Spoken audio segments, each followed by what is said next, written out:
Okay, and recording. Hi. Hi. Welcome to a refined voyage with Kaila Michelle. I don't even know what episode we're on. 7? I think it's 6? 7. 7. Lucky number 7. What's up to all of our viewers and listeners, and thank you for being here. Yeah. Week after week. We're having so much fun. Actually, though. I'm speaking for both of us. Yeah. Yeah. Man, I love it. I do. You know what? My mom listened to a few episodes, probably all of them, because she's my number one fan, annoyingly, but also cutely, as we've spoken about before. And she said, Michelle, you know you're talking a lot. And I was like, well, that's what I do. That's the podcast. Yeah. So maybe you're going to have to just talk one episode so she can... It'll just be a refined voyage with Kaila Smith. Just drop me. Right? Oh my God, what's up? How's the house coming along? It's coming along. It's coming along nicely. I actually really like the neighborhood, which is weird. Not weird, but I kind of expected to like it. I think I like it too much. I'm scared that what's going to happen is winter's going to come and I'm just going to be like, I hate everything. But right now, everything is A-okay. Everything Irie? Everything Irie. Yeah. I love that. Thank you. Is there like a honeymoon phase for houses? I do think and so. Are you in that phase? I do think so. I think, if you know how, I don't know if people know about the honeymoon phase of when you move to another country, where like at first it's like the excitement, and you're like, yeah, I love this so much, everything's new, oh my God, life is great. And then it like falls and you're like, I hate my life, what did I do? I hate everything, I want to go home. And then it kind of goes back up. But like you literally go through this. I feel like I was said, and I didn't realize this until I experienced it, living somewhere and visiting somewhere are two different things. So you can, before I moved to Stockholm, and I feel like I'm beating a dead horse with a broomstick at this point, but before I moved to Stockholm, I traveled there. I had visited there, I think twice in my travels, once in transit and once for the purpose of, traveling Sweden. And I was like, oh yeah, all right, cool. Yeah, I can do this. The weather's kind of iffy, but I'm from Canada. It's fine. And then I got there and had a completely different experience. But I feel that way about everywhere. Like it happened in Amsterdam as well. It was a lot. It wasn't bad. It was just different. And then if I go over to my next destination, as I've come to Ireland, with that preface of like, okay, I've traveled here before, but it'll be different. Absolutely. Not in a bad way, just different. Then it's okay. But I feel that way. Like when you travel somewhere, you're in the hype. You're seeing all the new stuff, and you're seeing all the sights, and you're meeting new people, and it's fun, and it's cool, and it's temporary. And then it's like, you go there, and then you start living there, and then you have to deal with the day-to-day. Exactly. I have to say something. Sorry, Mom. I know you're listening. You're probably like, you're talking too much. But I had two friends. I used to work at a camp back in the day. I had never been to camp before. I used to say that I wasn't really outdoorsy until I moved to a place that didn't have a lot of free space. But I realized being Canadian, we are outdoorsy. But anyway, I had never done I digress. I had never done like the outside thing. But anyways, I ended up working for a nonprofit organization that sponsored inner city kids like myself, or who I was, to go and have that camp experience. So I was like, yeah, this is great. Although I'm not campy, at least I can, bond with these kids. Anyway, I met these two people, John and Nikki. John and Nikki, throughout the whole camp, they liked each other. But in the beginning of the camp season, the head camp counselor, whatever, came up and said, listen, we literally lived on an island in Muskoka. And they were like, you are going to be in a bubble. You are going to develop feelings for someone. But remember, you're in this bubble. And you're probably not going to like them a whole lot once you leave this bubble. So I think that kind of stuck in the back of their mind. And they didn't date. They didn't do anything. They actually saw other people at the camp. Anyway, post-camp, they started dating, and soon after dating, Nikki had just finished school, and I think John was finished school for a little while, but I think they worked for about a year.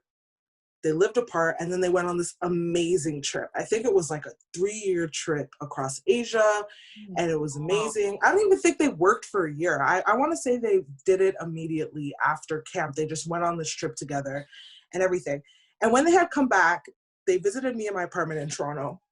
And, I took Nikki aside and I said, woman to woman, how was it traveling with a man for like a year or two, in the beginning of this relationship, but just like being with a man or being with like another person all that time? She said to me, she said, it's not that part that's difficult. It's the coming home and dealing with the day-to-day. Because when you're in Vietnam, the only thing that you have to worry about, you make a decision of like, are we going canoeing today? Right. Or are we going, it's exciting, it's fun. And then you get home and it's like, why didn't you take the trash out? You know what I mean? And you kind of have to deal with that day-to-day, the mundane. And that kind of stuck in the back of my mind for travel. Because you go to these places and you have these amazing times. And, when I had visited Dublin before I moved here, it was like, oh, am I going to go to the Guinness Storehouse?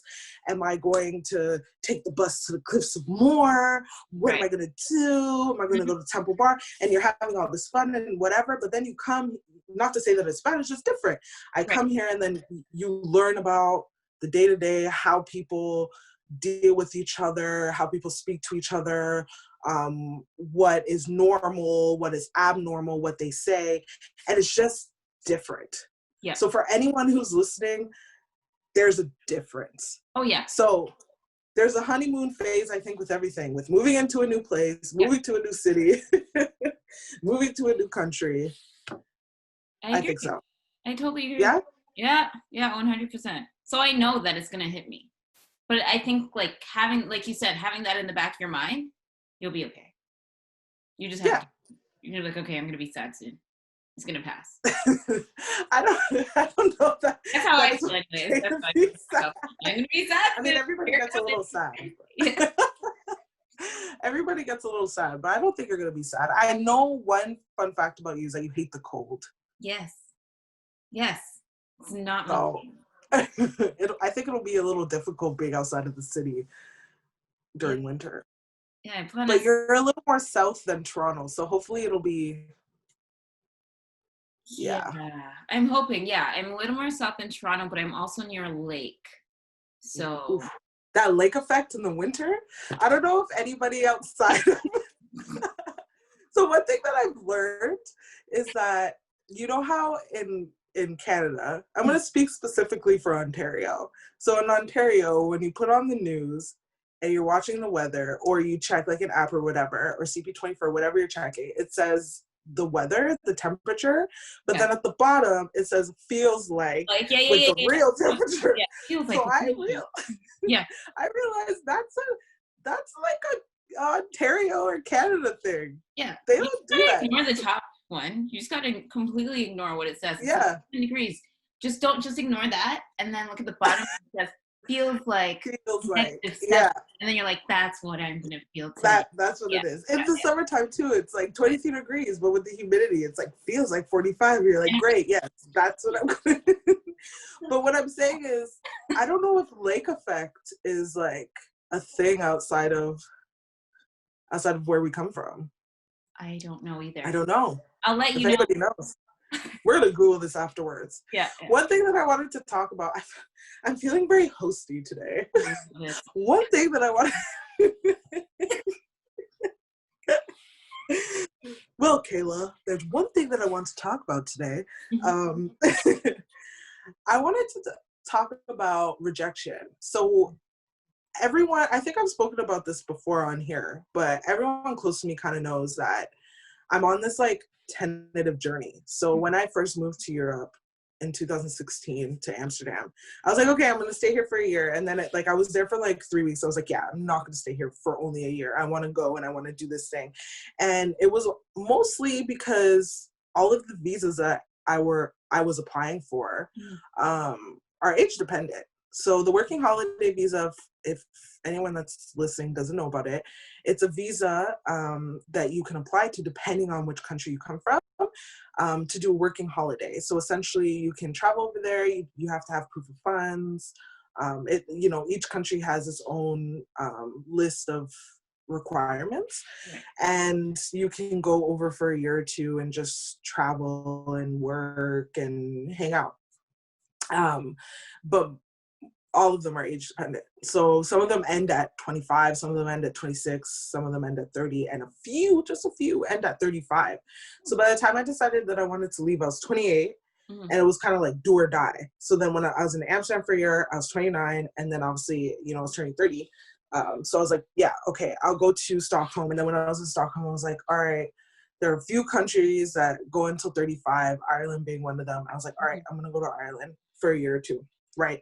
And everyone who knows me knows that New Zealand was kind of the end game. So after the tentative plan is and has been, when I'm done with Europe, which is after my third country, which is now Ireland, I'm going to go over to New Zealand.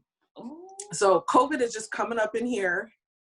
I've been to New Zealand, by the way. I've visited twice. I know it's different than living, as we've spoken about, but I'm absolutely enamored. Experience. It's like Canada, but small, and it's on the other side of the world, and just something that I want to experience and island hop and, live that beautiful Kiwi life. However, COVID's coming in and just screwing up everybody's plans, right? We're all feeling that. Absolutely. And New Zealand has kind of put a hold on, they have put a hold on processing any visa applications. Wow. So I'm having a hard time kind of dealing with potential regret, but also rejection. Yeah. Ooh, we're getting a spin class. Sorry, I had to move. My fridge started making noise. I don't know. And I was like, do that again. Aggressive. I think you should do an ASMR with that. ASMR with my fridge. Oh man, you get so many views. But yeah, I mean, so now I'm feeling this like sort of slight rejection, although nothing has happened. But I have to kind of come to grips with the fact that maybe I'm not going to be able to do this because, maybe they're not going to reopen, their visas and the application, and how COVID will change this. Also, wait. I am very lucky. I have a question. Sorry, I'm cutting you off for a sec. What is the visa requirement for New Zealand? This 30, like the age requirement, is it 35? Yeah, it's 35. Oh. Okay. Yeah, so I still have some time. Yeah. And I mean, if you and Brandon want to come, you guys can come too. All right. For Canadians, it's 35. I'm just gonna say that. Okay. But I know, like, also, I know a lot of us, like I said, COVID has come through and changed everything, and like jobs are scarce. I'm in a very lucky position at the minute. Right. I probably won't be able to sustain this past April, but I'm in a very good position at the minute. Okay.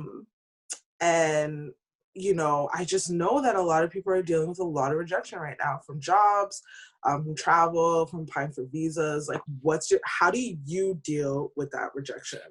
Okay, so I'm going to talk about how I dealt with rejection. Give me 1 second. I'm running, but I'm still talking, okay? She's gonna edit this out. No, I'm not. Can you still see me? You are. Okay. Yeah. So she's not gonna. Oh, I'm not. This is who I am inside. So I dealt with a lot of rejection when I was applying for jobs in China.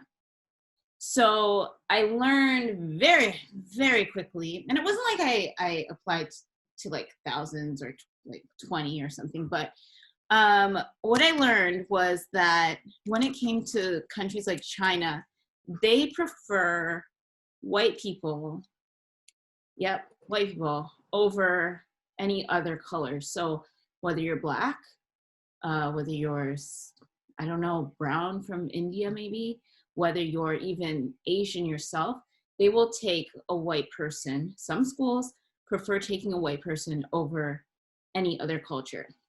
And the reason why that is because a lot of the schools, the parents themselves prefer to have their children be taught by a white person than anybody else of another culture. What I also learned was that they will take, or they prefer to take, someone whose their first language is not English. So, for example, I've seen it. They would rather take someone from Russia who maybe their second language is English over someone where a Black Canadian person, a Black American person, whatever it may be, to teach. Whose native tongue is English. Exactly. So it's not a question of skill. It's not like this person from Eastern Europe or Russia or wherever has English as a second language at a high level, right. And maybe, you know, this person of color coming from a different country has English as a second language at a lower level. Right. It's not that. It's just blatant racism. Like, you are skilled and you have all of the requirements and your native tongue is English, and that's what we need. We're going to take this white person over you. Yes. And I remember sitting on a beach in Thailand with other foreigners, and I was the only Black person. And this one guy blatantly said, he was like, I had an interview for a job to teach English. And he's like, there was a Black girl and her education level was higher than mine. She had all her degrees. I had my high school diploma. And they took me over this girl who was highly educated based on my skin color. And I was like, oh, surprise, surprise.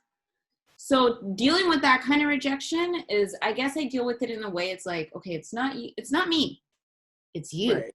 And you're missing out on all of this. Yeah. You know? And all of my native English speaking skills. My native English speaking skills, even though sometimes it does not come out the best, but yeah. I'm so sorry that happened. That's okay. That's awful. But the good thing about it was that I actually worked for a school where the boss preferred to have Black teachers. She would prefer to hire Black teachers over white teachers. And that's what she said to me. And I saw it many times. After I left, she hired another Black girl who was there for 3 years. I think she's been teaching in China for 3 years now. Prior to me, another Black guy, another Canadian Black guy. So there are people who see it in a different way, but the majority of the time, the schools will take a non-native English-speaking person. Pardon? Yeah. Anyways, so yeah, it's not me, it's you. That's for sure. Yeah. I'm sorry that happened. I definitely felt a lot of discrimination abroad while applying for jobs. One of the hardest things that I had to come to grips with, I haven't even really come to grips with it, I refuse to do it actually, is the standard European Union resume includes a photo on it. Yes. So, yes. Yeah. And I don't agree with that at all. So anyone from Canada listening, or if you're not from Canada, here's some information, specifically Toronto. We rate, I think it's like number 1 in the world for job discrimination. And that's just... Canadians? Sorry? Canadians? Yeah. I think Toronto specifically. Yeah, you can Google it, man. Fact check me. It's fine. But... And that's just due, and I know, and I've experienced this, and I've done studies of this in university, that's just due to our last names. Like, I can't tell you how many interviews that I've been to that I went into the interview room being like, okay, so my last name's hyphenated. Mm-hmm. And some people, I guess, if you look at my last name, you can maybe think I'm like half white, half Asian, or maybe you can look at my name and just think I'm white. right. or whatever. And I've definitely walked into a situation where I'm like, hi, I'm here for the interview. And they look at me and I look at everyone else working there and in the waiting room and be like, right. Yeah. I'm definitely not getting this job. You definitely thought something. Yeah, right. So we have enough issues with that. So with that in the forefront of my mind, moving abroad and creating this resume to apply for jobs, it was tough because I know that I was overlooked because I didn't put a photo on, but it's like, why do I need a photo on my resume if I'm not applying to be an actor? Right. Or some sort of personality. Like I'm applying for, an academic position. Like this is ridiculous. And that's tough. That's a tough pill to swallow. Oh, yeah. And I don't know how people that live here full time deal with that. Because I know that in Canada, that's a no-go. No. We don't do that. We have enough discrimination on our names, let alone. Yeah, exactly. We do get the discrimination on our names for sure. 100%. 100%. Have you been in that position? Because you have a very nice name. I got a nice little European name. I mean, I wasn't gonna say it. I have 2 last names actually, and yeah. See? And I choose to, like you, I am hyphenated legally. Mm-hmm. And so like everyone that knows me or whatever, knows that my last name is Smith, but then my last name is also hyphenated. And I choose to keep that private between people that I love. Yeah.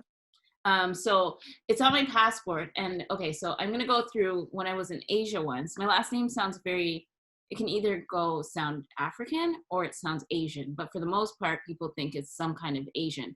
So I was at an airport once and the man looked at my passport. It was in Guangzhou, China. And he was like, what's your last name? And I was like, Smith hyphen the other part. Yeah. And then they were like, why is your last name that? And I was like, that's my father's last name. And then he was like, where does your father live? And I was like, in Canada. And then he was like, oh, okay.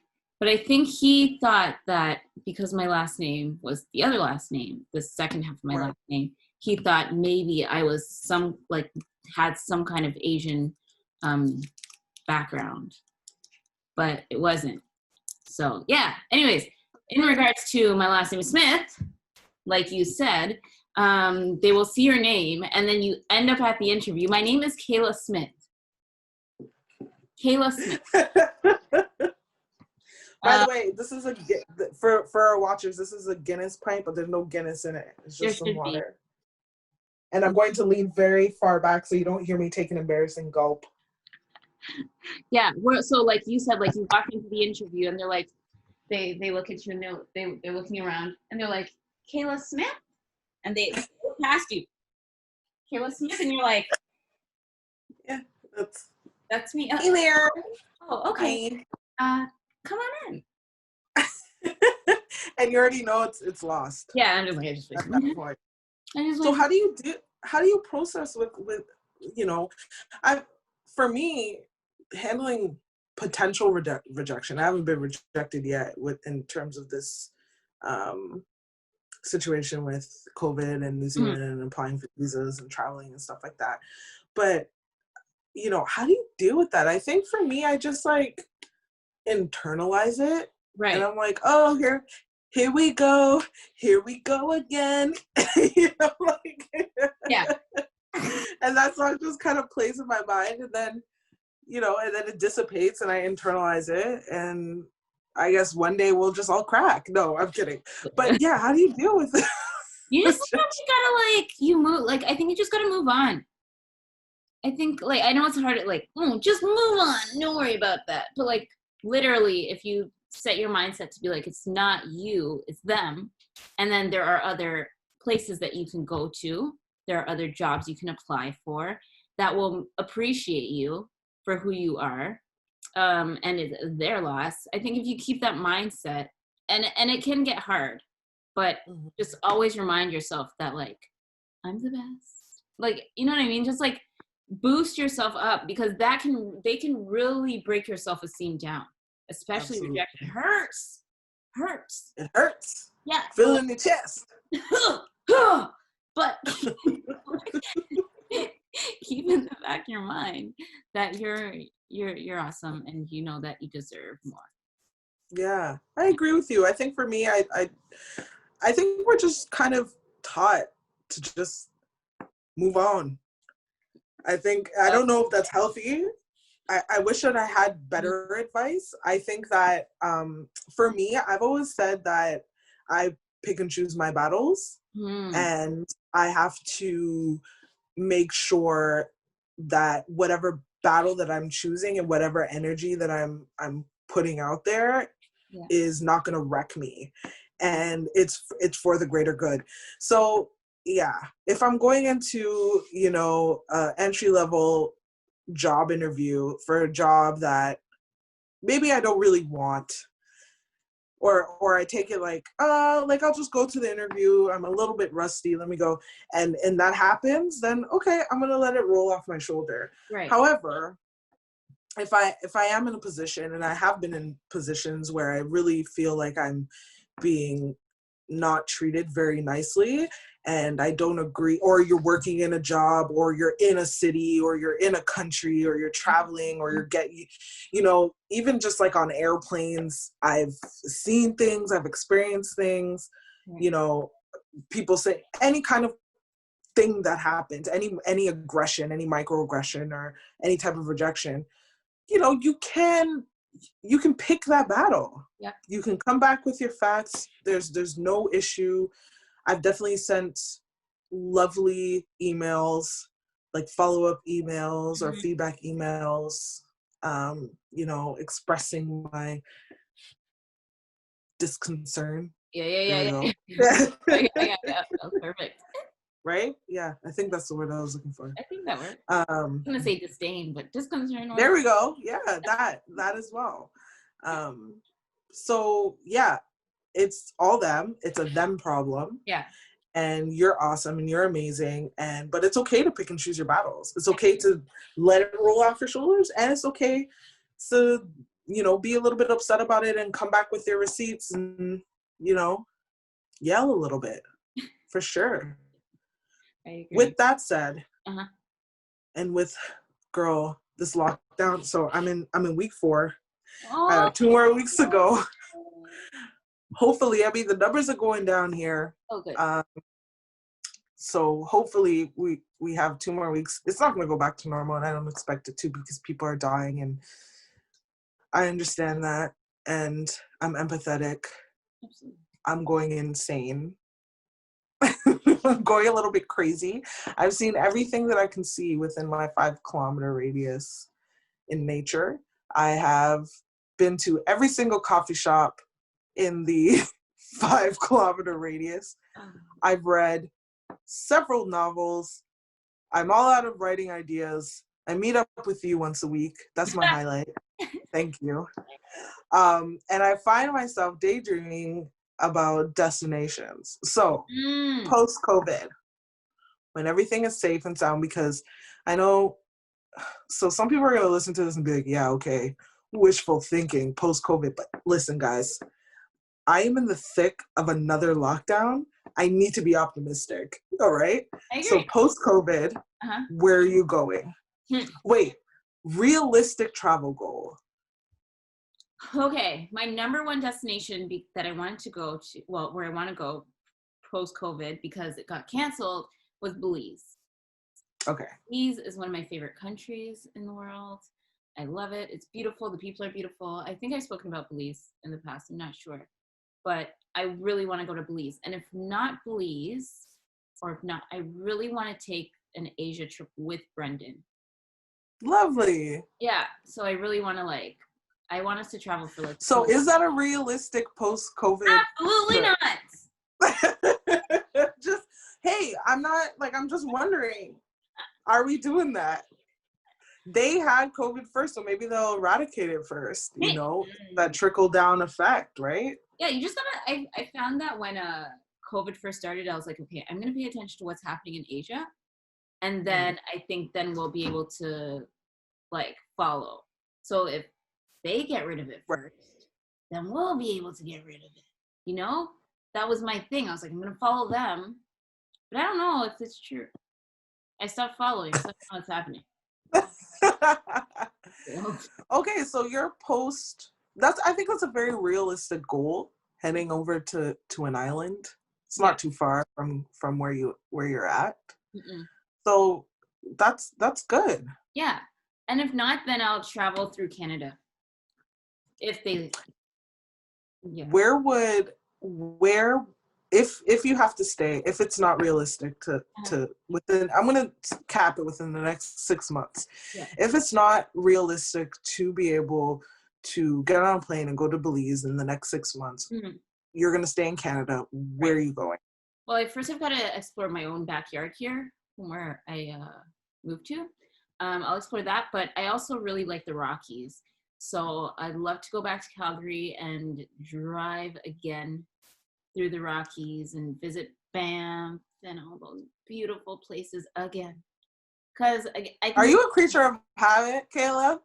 No, I know. I'm going back to Belize and back to Calgary and back to Asia. Oh my gosh. I think I told you that I'm not comfortable going to Europe yet. I told myself that I won't hit Europe. Yeah, of course. Continent of Africa. So sorry, I'm not going to be hitting Europe. But realistically, maybe just like Calgary and Banff. And I really want to do Halifax because I love seafood. Have you been to Nova Scotia before? Nope. I love Nova Scotia. One amazing thing about Nova Scotia that I didn't know prior to, well, I knew a little bit because, we learn in school that they have a Black community over there. Yeah. But I thought it was like gone. But no, they have a huge Black community in Nova Scotia. And that's due to the end of the Underground Railroad. Yep. And lots of other fun stuff that I can't remember right now. But they have a really huge Black community and a beautiful First Nation community over there as well. And it's I really like Nova Scotia. I really like Halifax. So highly recommend. All right, so let's go together. I'm a little far, babe. But yeah. Maybe we could do a refined voyage in Halifax. See, here, maybe what we can do is we're going to get sponsored to do these amazing trips. It'll be like a refined voyage here, a refined voyage at the Maldives, a refined wishful thinking. Wishful thinking. That tourism. Yeah, we're putting it out into the universe. This is me putting it out into the universe. My realistic travel goal, not that you asked, I'm going to tell you. I'm going to tell you anyway. Because according to my mom, I like to talk. Speaking of moms, my mom. Brenda's mom has been listening. Yes, she has. And you told me she loves me. She does. So, hi, Brendan's mom. Her name's Anne. Hi, Anne. Yeah. Hi, Miss Anne. Miss Anne, I would love to send you a Christmas card or a postcard from Dublin. So shout out to Miss Anne. Thank you for listening. We appreciate you. Yeah, we do. We really do appreciate you coming over. Anyone else who wants a postcard, just comment or something. I'll send it. No worries. But yeah, my post-COVID first destination, that's a tough one. I really need to go to Auschwitz. Oh, yes. Yeah, that doesn't sound very glamorous. It's like my first COVID. But you want to go, like, Valerie? I need to go. For those who don't know, I'm Jewish. My mother is originally from Israel by way of, well, her parents are a little bit mixed up, and I can't go further back than that. So I can't really tell you by way of where. But her father, my grandfather, who I never met and passed away in 2004, escaped Auschwitz, and his entire family died there, and a portion of my grandmother's family died there as well. So it's really important for me to do that. I'm working on a very cool independent project that kind of documents me going over there, so I really need to do that. Yeah. But that's not fun. But it's something that I need to do, and it's a big reason why I decided to come back to Dublin. And it just seems a little more attainable once you're in the continent to think, okay, maybe in 3 to 6 months I'll be able to go, and maybe it'll be safe and not a lot of guilt with that travel. But fun, oh, that's a tough one. I can't even think about it, to be honest. When COVID hit, like just before COVID hit, it was just before my birthday, and I had a wonderful birthday trip planned, going to Montenegro and Croatia and that kind of like region. So I would love to be able to do that again. Well, I didn't get to do it. Not again. I would love to plan it again and be able to go. I'm a little weird. I like to go a little bit off the beaten track. So I would love to go to Montenegro. I would even love to go to Albania. I want to go to Albania. Yeah, I'd love to. I know Croatia in Europe right now is kind of played out, but I haven't been, so I would love to do that and just kind of rack up the amount of countries that I've been to. Speaking about countries we've been to, do you like my segues today, by the way? I feel really like my segues are A1, right? I love it. Speaking about countries we've been to, question. Where have you felt the safest out of the countries that you've been to? Whether lived, traveled, explored, as a Black woman? That's hard. I don't know if I ever felt safe somewhere.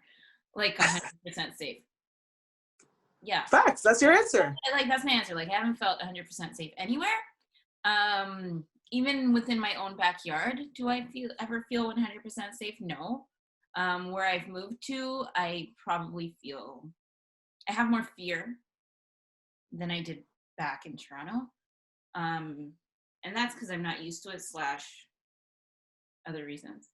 But I don't know if I've ever 100% felt safe, and I can't pinpoint a place where I felt the safest. And maybe if you were to force it out of me and I would just say Toronto.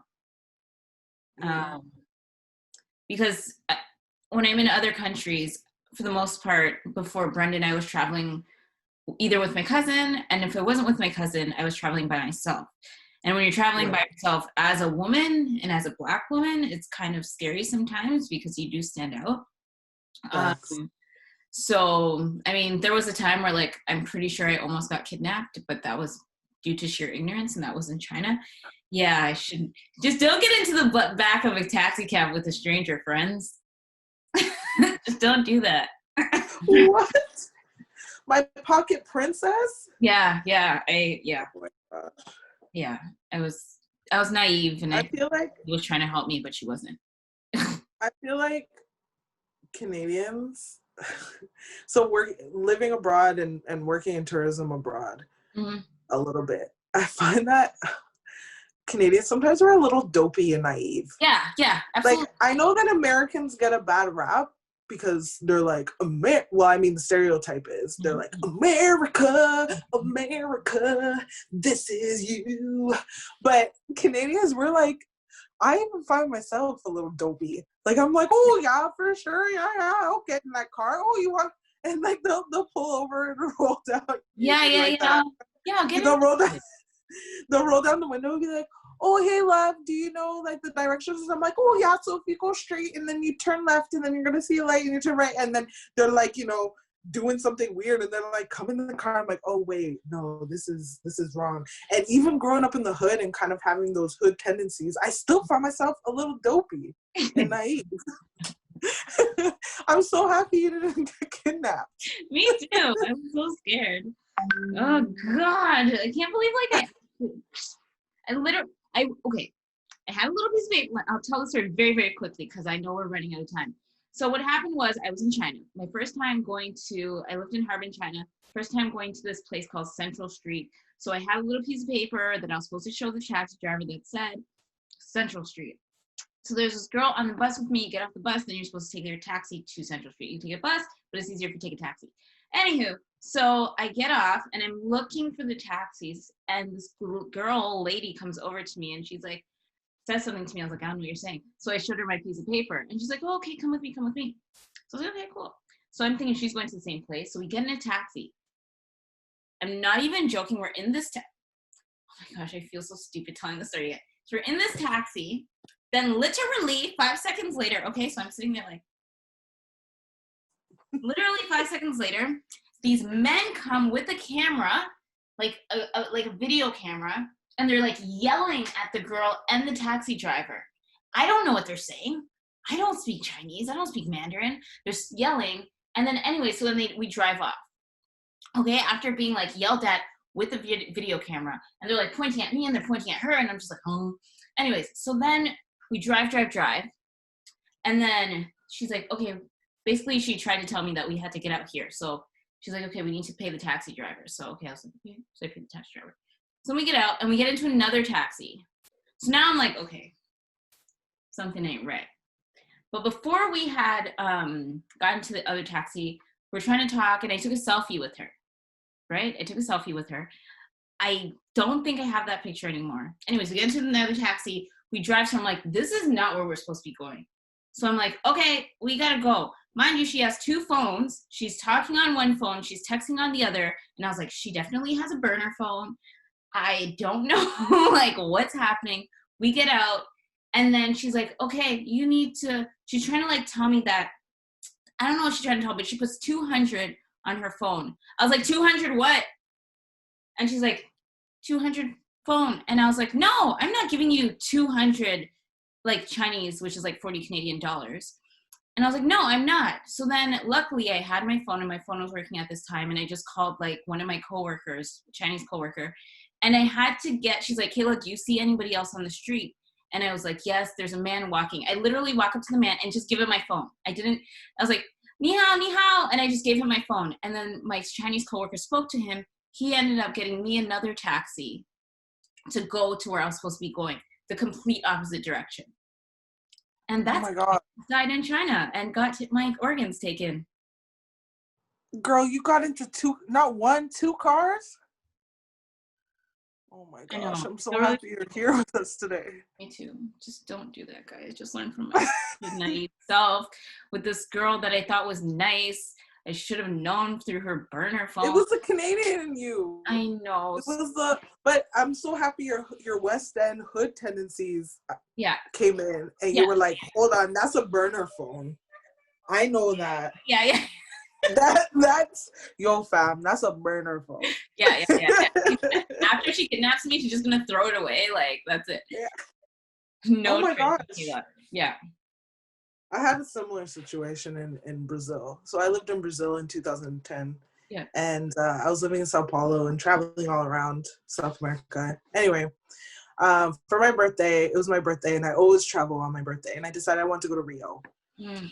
So I had a friend at the time, and he was like, okay, listen, you can take the bus, but you need to take it in the day. Mm. And when you get there, you take a taxi to your hostel or whatever, and that's it. Don't talk to anybody. And he even gave me the advice of, if anybody tries to talk to you ever, just pretend you're deaf and throw up gang signs. And this sounds super ableist, but it was because, like, I can pass for Brazilian if you look at me, because there's a lot of people that look like us. Yeah. But if they heard that I didn't speak Portuguese and how I spoke, like, it would be a wrap. Mm-hmm. They would rob me, that was the thought and stereotype. So anyway, long story short, I get to Rio bus station. I get in a cab. Everything's fine. And my birthday happened to fall on some sort of holiday. Oh. And by the way, Brazil has a lot of holidays. I have a lot of very close Brazilian friends. I always rag on them about this. Every goddamn week they have a holiday. That's amazing. I love it. Something. They got 5-day weekends, 4-day weekends. Anyway, it was some sort of holiday, and we were backed up in traffic. Like, we were not moving. Mm. So I said to the guy, like, he spoke, kind of broken English. And I said, okay, like, I'll get out. Because everybody was getting out of the cars. And I was like, you know what, I'll get out. And I thought, I'll walk a little bit. And then And these times, it was 2010, so it's not like we had the iPhone and everything. I had a printed like MapQuest, like where we were. I had a BlackBerry at the time that didn't have any data, you know, so I had like the printed, and I was like, you know what, I can just walk for a little bit, and then when the traffic starts to go, I can hail a cab, like it's fine. And he was like, no, don't worry, it's fine, like I'm not going to move anyway, so just sit in the car. So we sat in the car for like, it was like an hour and a half, like 2 hours. It was a long time.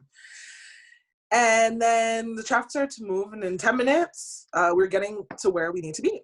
So then he goes, you know, we get to the hostel, and he goes, yeah, you need to pay me. It was like 2,000 reais. Oh. And I was like, what? Like this was supposed to cost like 100 reais or whatever it was.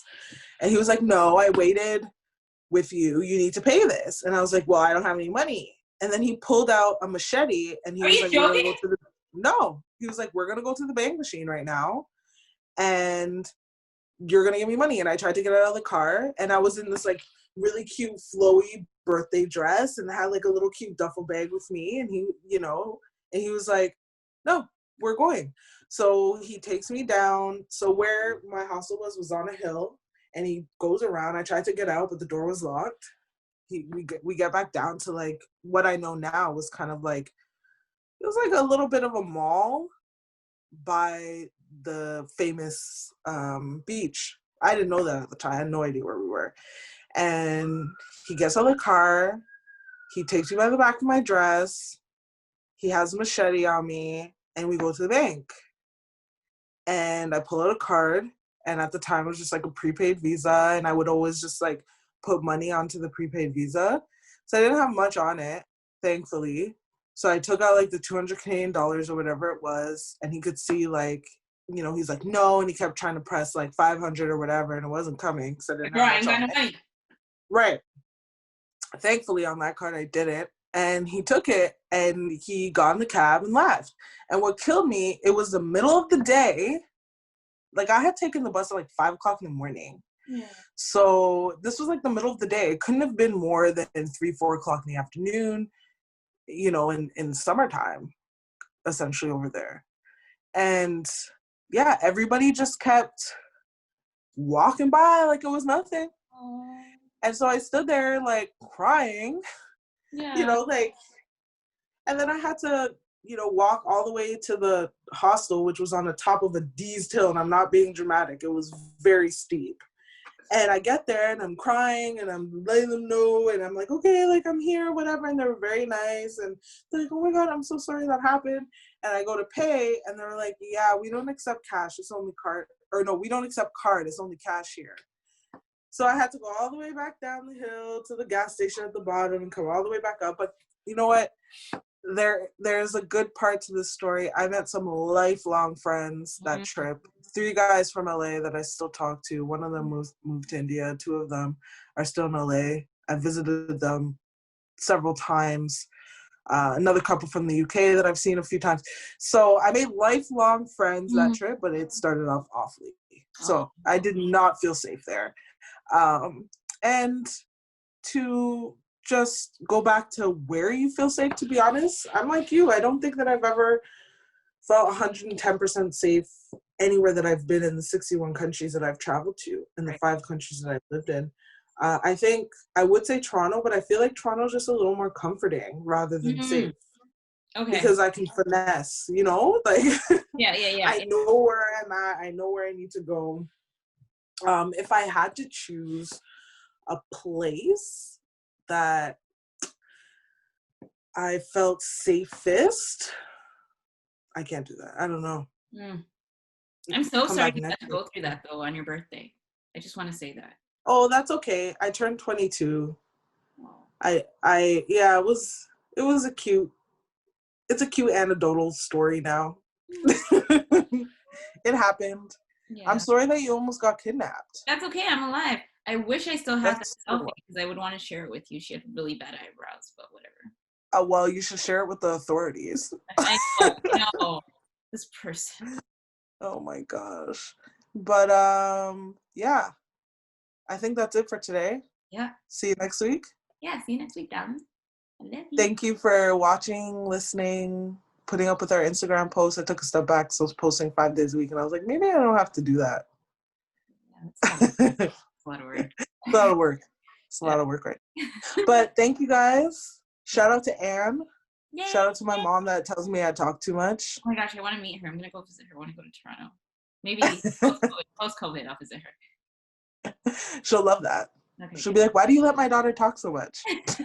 This is what this is. This is why we created this, so we can talk. Yeah. So we can chat. And if you're watching on YouTube, I guess you can follow us on Instagram at A Refined Voyage. If you're on Instagram, the links are in our bio. Yeah. And I appreciate all 70 of you followers. That's amazing. Oh, that's nice. That's amazing. Nice. It's like 1/3 of what I have personally. That's cute. Until next time, guys, thank you for listening to A Refined Voyage with Kaila and Michelle. Bye. Have any of you seen my glasses? Anyway, if you like what you heard and you like hearing us chat, hit that subscribe button. Oh, there. Finally, I can see.